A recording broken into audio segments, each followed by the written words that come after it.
ازيكم يا بنات، عاملين ايه؟ النهارده معانا فيديو جديد كده وفكره جديده. لو عندك علبه جبنه، طبعا كلنا عندنا علب الجبنه دي في البيت، وساعات بيبقى عندنا علب بلاستيك بنجيب فيها الحاجه وبتبقى فيها الاكلات المحفوظه.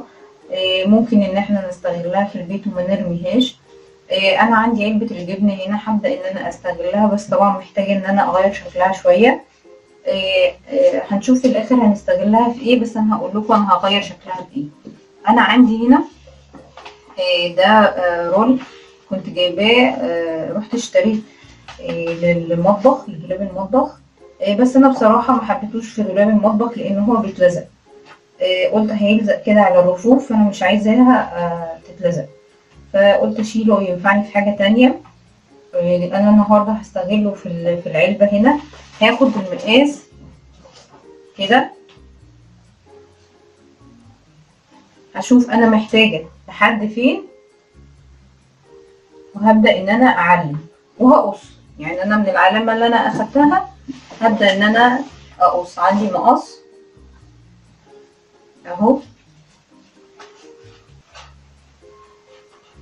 هبدا ان انا اقص كده.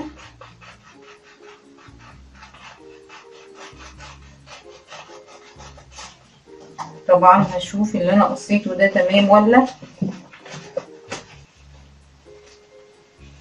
انا عايزاها كده بالظبط تمام.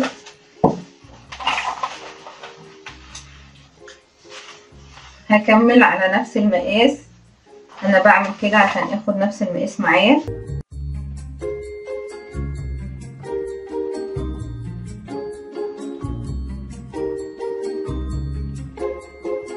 هبدا ان انا افكه من هنا، هو بيبقى فيه طبقه لازقه من جوه تمام كده. هو زي اللي بيلزق في البوتاجاز بالظبط.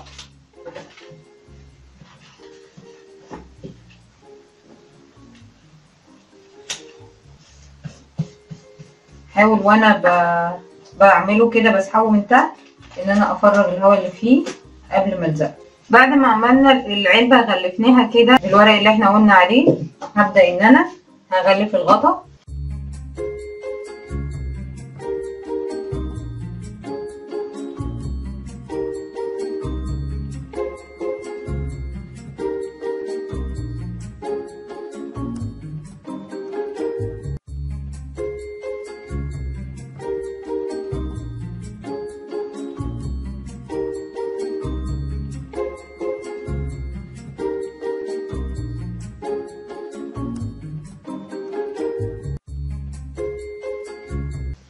وبعد ما غلفت الغطا كده، انا ده عندي غطا ازازه، انا بس محتاجاه عشان اخد المقاس بتاعه بس. هعمل علامه كده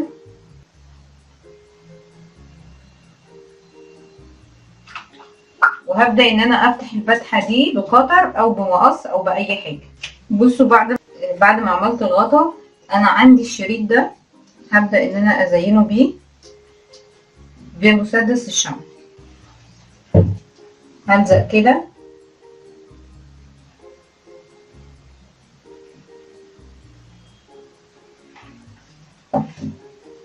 وهخلي الكور دي على جوه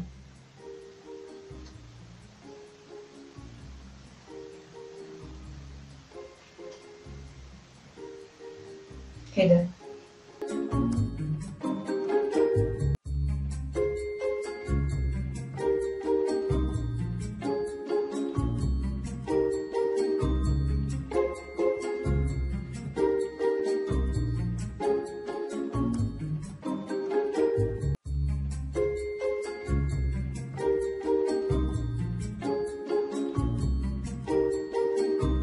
بس كده الغطا بقى جاهز معانا، شكلها جميل خالص. لو حطيناه كده على العلبة هيدينا شكل جميل جدا. وهعمل برضو نفس الحركة فيه من هنا، بس هيبقى الشريط كده. هبدأ ان انا احط كده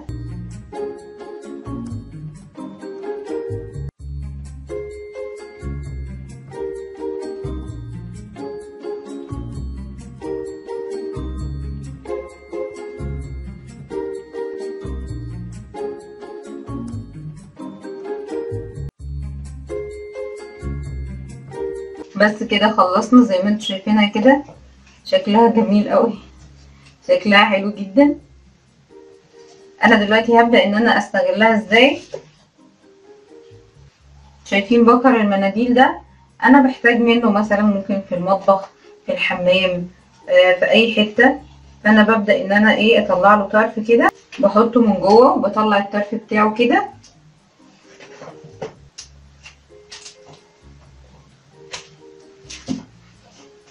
ممكن المناديل العادية يعني بطلع كده كده زي ما انا عايزة، بطلع